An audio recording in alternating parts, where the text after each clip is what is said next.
Good evening, everyone. We begin the readout tonight with the most important and really the most debated political question of the moment.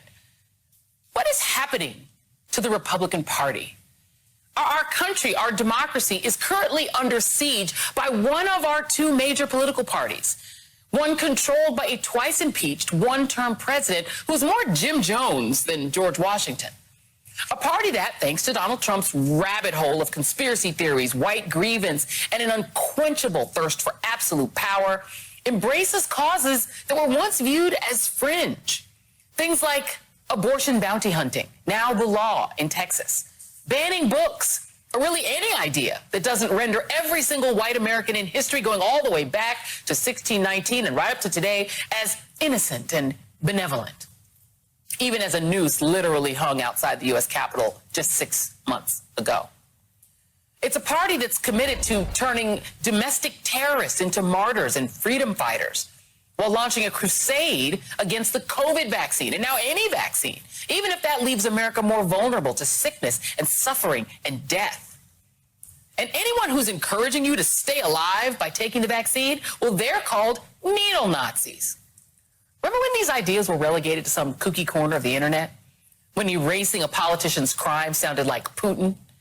Not too long ago, our idea of the Republican fringe was a bunch of guys in tri-corner hats getting really angry about taxes and a black president. Well, this new fringe ate that fringe for breakfast. And it's taken over the mainstream Republican Party. And it all culminates in that new bizarro world Republican ideology doing everything in their power to make it so hard for you to vote that you can never vote them out. And you know what they call that? A dictatorship. And as in all autocracies, what's fueling all of it is the chief autocrat's big lie.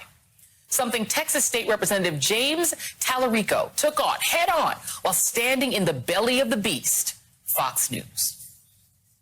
You have made a lot of money personally, and you've enriched a lot of corporations with advertising by getting on here and spewing lies and conspiracy theories to folks who trust you. And so what I'm asking you to do is to tell your voters right now that Donald Trump at least you've resolved the lie that is Democrats are now for voter ID. It's not your show, sir, but at least you resolved the idea that Democrats are not for voter ID. In 2020?